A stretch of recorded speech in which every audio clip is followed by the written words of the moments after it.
Many of you already know who the United Nations is and why they exist. This video is not an overview of this intergovernmental organization. If you are looking for such a video, then you've clicked on the wrong one. I sometimes wonder when people make certain decisions that involve craft and deception, do they truly think the truth will never be revealed? I guess some people may feel that way, given the fact that certain things aren't so easily spotted.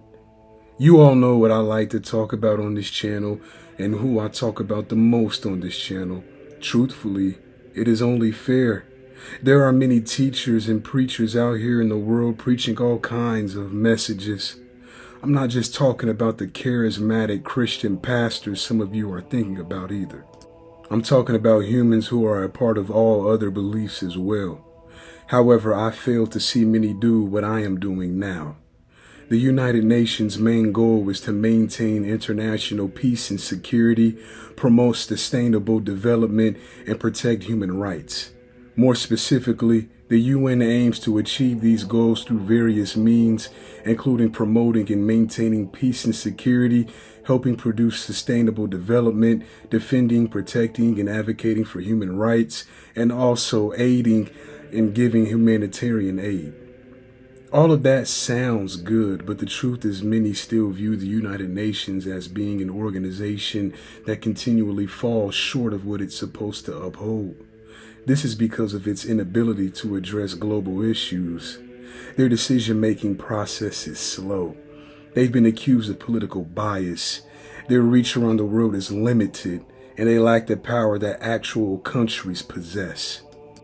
The Lucis Trust is a non-profit organization that publishes spiritual and esoteric literature with a focus on the teachings of Alice Bailey. The organization was founded in 1922 in New York City by Alice and Foster Bailey. The organization was originally called the Lucifer Publishing Company, but the name was changed in 1924 to the Lucis Trust to avoid controversy and backlash. The name Lucis comes from the Latin word for light and reflects the organization's claim that they focus on spiritual enlightenment and understanding. The Lucis Trust is based in New York City with additional offices in London and Geneva. The organization is overseen by a board of trustees, which includes representatives from various spiritual and philanthropic organizations. Some of the notable publications from the Lucis Trust include the works of Alice Bailey, such as Esoteric Psychology, A Treatise on White Magic, and Discipleship in the New Age.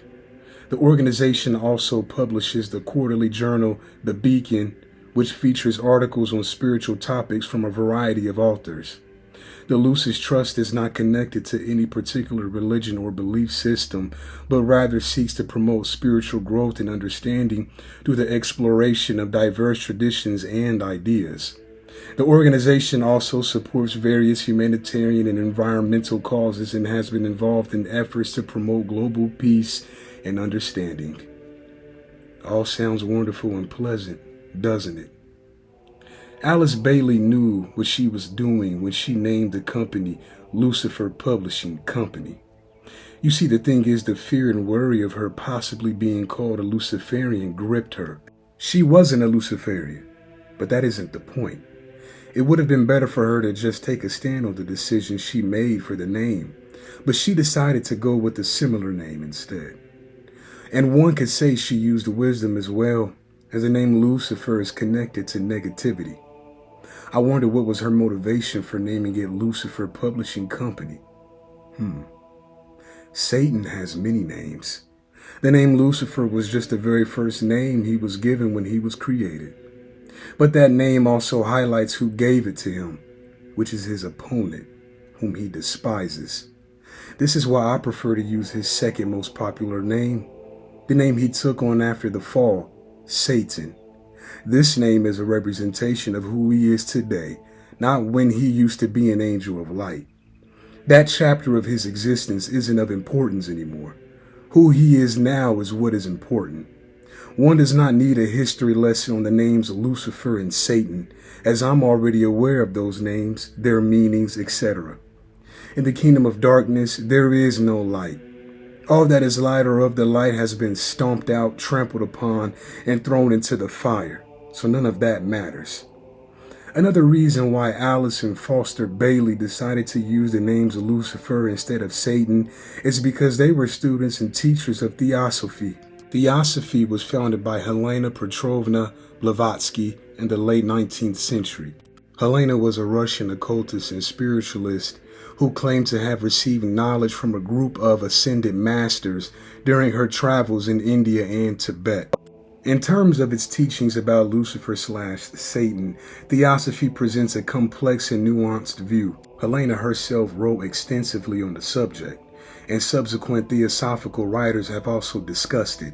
One key concept in Theosophy is that of polarity, the idea that everything in the universe has its opposite.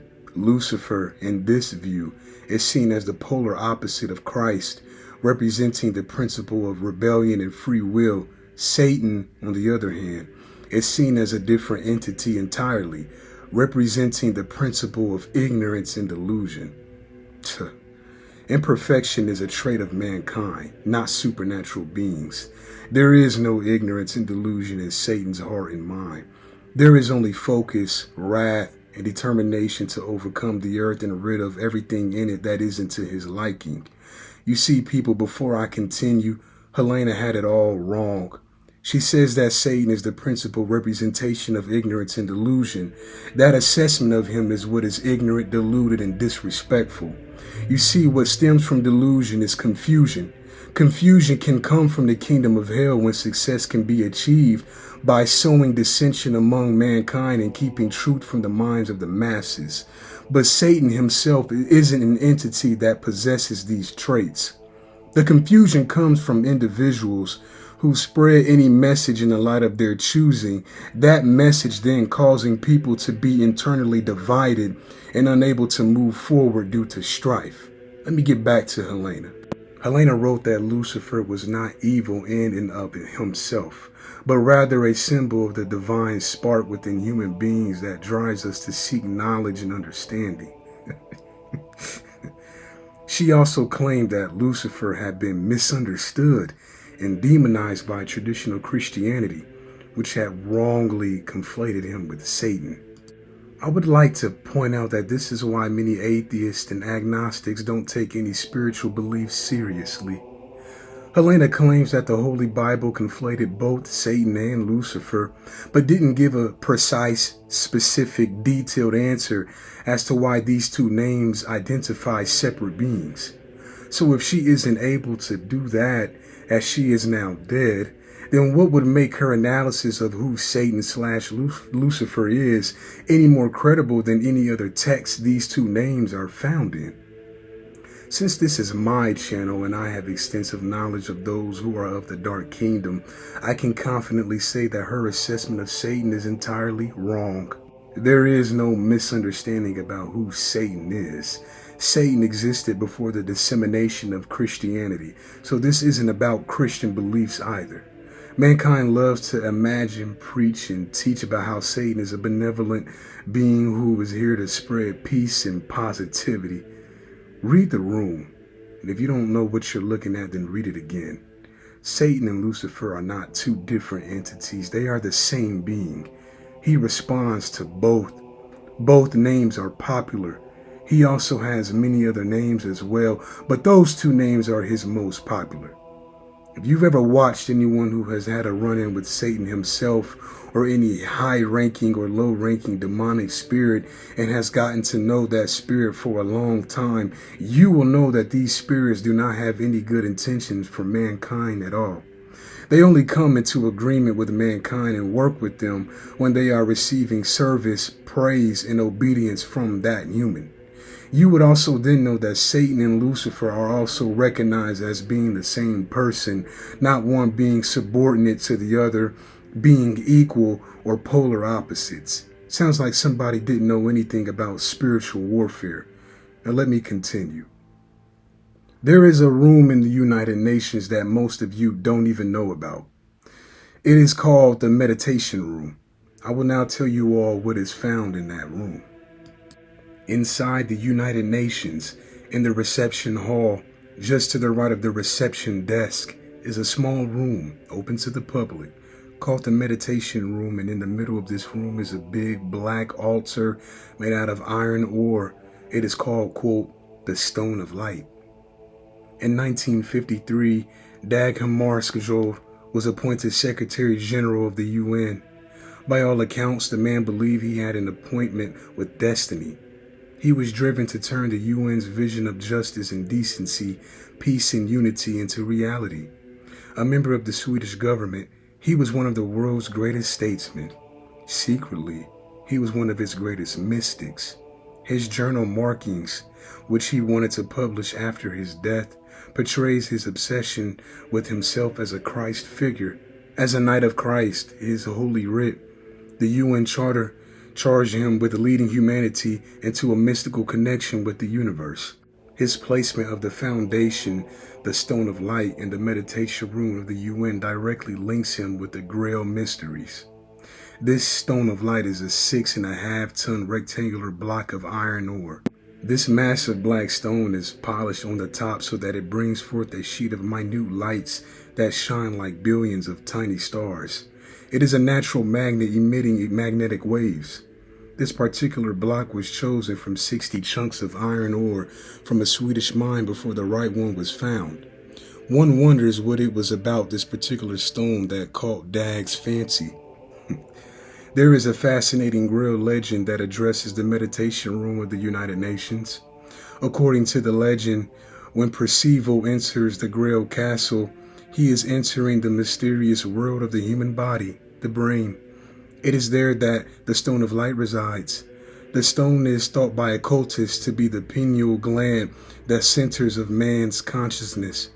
In the Grail legends, the Stone of Light can open up clairvoyant powers of perception. As one gazes upon the Stone of Light, mystical awareness arises from the heart and initiates transformation of consciousness. This transformation is identical to the transformation of the Kundalini energies represented by the key of life. Mystics believe that this occurs at the moment when the human soul becomes the living vessel of Christ consciousness. Its placement at the very center of the base of the UN is meant to emphasize its role as a cubic stone or foundation stone. The room is designed like a pyramid lying on its side with the mural in place of the capstone. It's a small room with no windows. There is a link here to the truncated pyramid found on the back of the dollar bill. The mural is a kind of abstract tapestry in the style of a Picasso painting. The numerology of the tapestry is riddled with occult knowledge. For example, there are 13 triangles, pyramids. There are also 13 steps in the pyramid of the US dollar, and there are 72 geometric figures in the tapestry altogether. There are also 72 bricks that make up the pyramid of the back of the US dollar. 13 and 72 are very common occult numeric values. There are 72 columns around the courtyard in St. Peter's Square in the Vatican. In the occult pentagram, the points at which of the pentagram touch the circle are 72 degrees apart. In the center of the room is a 4-foot-high stone altar made of black crystalline ore. The stone is extremely magnetic and possesses polarity. Its foundation goes straight into the bedrock of the earth underneath the floor of the room. The room is dimly lit. However, a small beam of light from a lens in the ceiling focuses on the altar. The former UN Secretary General Dag described this center stone as, quote, the symbol of the God of all. Perhaps by meditating in a room with a giant magnet in it, the natural energies from the earth are greatly enhanced. This certainly explains why the architects made sure that this altar had a foundation that went straight down into the bedrock of the land below. Who knows what remarkable functions of consciousness could occur in this room with a properly tuned group of meditators at the proper time of the year. The Lucis Trust, formerly known as the Lucifer Publishing Company, which is the United Nations powerhouse for the New Age ideal, also provides financial support for a body called, quote, the Triangles. Founded in 1937, Triangles is the name of a global network of cells whose members pray a great invocation, especially on the full moon, when members of Triangle can be influenced by the astrological signs of the zodiac. The Lucis Trust has offices in 3 locations, as I said earlier, New York City, London, and Geneva. In New York City, the Lucis Trust is located at 120 Wall Street, Suite 2400. This is the financial district of Manhattan, which is a few miles south of the United Nations headquarters. While the Lucis Trust is not located very close to the United Nations, it is still within reasonable proximity to the UN, which is located in Midtown Manhattan. Did I not tell you all in my last video about the truth of what the black cube represents? If you didn't watch that video, you need to go ahead and watch it. Everything these people have done has been done on purpose. Let me now read you all a quote that came from the second UN Secretary General himself, talking about the meditation room and a note to visitors of that room. The man said, quote, "But the stone in the middle has more to tell us. We may see it as an altar empty, not because there is no God, not because it is an altar to an unknown God, but because it is dedicated to the God whom man worships under many names and many forms." End quote. I wonder who he could be referring to. That quote can be interpreted in many ways, but not when the company Lucis Trust, formerly known as the Lucifer Publishing Company, has close ties to the United Nations. Again, I say Lucis Trust was founded in 1922. The United Nations were founded in 1945. The Lucis Trust has a connection to the United Nations as well through its affiliation with the United Nations Economic and Social Council, also known as the ECOSOC.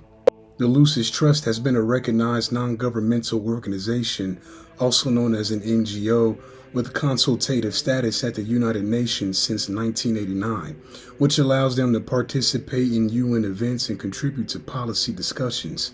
The Lucis Trust also has a close connection to the UN spiritual and interfaith initiatives, such as the annual UN International Day of Peace and the World Interfaith Harmony Week. Interesting how the UN has all these peace initiatives in place, and yet the world as we know it continues to decay and worsen day by day.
Now to the aftermath of that train derailment in Ohio, where local residents are very reluctant to accept official advice that it's safe to return home. It has been 12 days since the accident in East Palestine, since this toxic plume of smoke into the air. Now people are complaining about health issues, and there are urgent questions about how their concerns were handled. Lilia Luciano has the story. I would be alert and concerned, but I think I would probably be back in my house. That was Ohio Governor Mike DeWine's answer when he was asked whether he would move back home if he lived in East Palestine, Ohio, though he did offer caveats. I think that I would be drinking the bottled water. There have been numerous reports in recent days of respiratory issues, burning eyes, and dead wildlife, including at least 3,500 confirmed dead fish killed by contamination. We don't have any evidence of non-aquatic species suffering from the derailment. 5 of the train cars were carrying vinyl chloride, a highly combustible chemical linked to a higher risk of some kinds of cancers. Crews conducted a controlled release of the carcinogen to reduce the risk of an explosion. When you have combustion or burning, you create all sorts of different byproducts. It's important to understand to cast a wide net when you're testing, because you want to narrow out and rule out chemicals that could pose an acute health risk or linger around. The governor and other officials lifted the town's evacuation order a week ago after health officials said air quality was back to acceptable levels and the city's main water supply, they said, was safe. 2 days after the evacuation order was lifted, the EPA said 3 additional hazardous chemicals were found on the derailed train cars. This train apparently was not considered a high hazardous material train. Yesterday, Governor DeWine revealed that since only 20 of the 150 cars contained hazardous materials, the company, citing federal law, was not required to notify the state of Ohio that the train had toxic chemicals on board. Frankly, if this is true, and I'm told it's true, this is absurd. For CBS Mornings, I'm Lilia Luciano. This truly has been a nightmare that we are living tonight. Chaos and carnage at Michigan State University. Room 114, there's maybe a victim in room 114. They do have the door barricaded. There's someone in room 135 shot as well. Room 114 and room 135, we have lots of medics en route. After police say a 43-year-old shooter opened fire at 2 separate locations on campus. Investigators say there was a confrontation, and then the 43-year-old ended his own life. We were there locked in the rooms, and the guys were telling us to run out the back doors as quick as we can and run for our lives. And I sprinted out there as fast as I can into the woods. We all thought we were safe on the second floor in the cafeteria, but obviously we weren't. We were told to evacuate. We all ran out. It was terrifying. It was pretty scary. Oh my God. Students captured on this cell phone video running for their lives. You want to get something in front of the door? Some students say they sheltered in place in the cafeteria, listening to police reports. Once they realized the shots were getting closer, they started barricading themselves in the room. The SWAT and the cops came in, and they all told us to get out of the cafeteria, so we all stormed down the stairs. About a mile and a half from the university, East Lansing High School's district board meeting was interrupted, and the building also on lockdown. We've been advised by ELPD to remain here and go into lockdown right now. Police were on scene within minutes. We had officers in the building following their active shooter protocol and going towards the threat. While officers were in Berkey Hall, the suspect moved over to the Union, and when the incident took place there, officers quickly redeployed to the Union. Students and faculty were left sheltering for hours. Many students were evacuated, but say they left confused and shaken. I was looking for my friends. It was like when everyone was running down the stairs, like everyone got lost all over the place, and it's just like people were crying and scared. It's just a really bad experience. You don't take it seriously until it's happening to you. This shooting is the 67th mass shooting in the U.S. so far this year. Our campus grieves. We will all grieve. And we will change over time. We cannot allow this to continue to happen again. 8 victims in all. 5, again, as we mentioned, are fighting for their lives, listed in critical condition. At least 3 are deceased. It's unclear whether or not the victims, Don, in this shooting were staff, students, or if they had any affiliation to MSU. Why is the meditation room in the United Nations filled with multiple symbols of occultism? Why did the second Secretary General have this obsession with wanting to be similar to Christ? The room couldn't have been constructed any other way. It had to be too similar to how pyramids are built. Why would Allison Foster Bailey change the name to Lucis? Why even start off using the name Lucifer to begin with? The inspiration for that name didn't just spontaneously come upon them. Why are many now saying that Satan is a positive holy figure? If the name Lucifer and Satan are found in Abrahamic texts, then why are those names even being brought into consideration to begin with? I thought mankind already established all of what is written in those books is false and cannot be proven. If that's the case, then why even use any names or passages in those books for inspiration or motivation? Stop the nonsense. Someone asked me during a break in my college class, why is there suffering in this world if people say there's an almighty God that exists? I told him what he needs to do is go before God and ask him himself, and when you return, tell all of humanity what he told you so that these people of the earth will no longer live in ignorance. That is my answer to all who ask me that question. I am no God, but a human man, a teacher. So I cannot answer that question to the capacity and satisfaction of a God. What I am certain of, though, is this, that this is Satan's world, and he and his demonic servants have left their fingerprints all over it. This is only the beginning, folks. Do whatever you want with this information. This stuff isn't made up. This stuff is real. Satan is real. His servants are real. His power is real. His image and influence is real. Spiritual warfare is real. I'll see you all later. Just saying I'm the man, facts bro,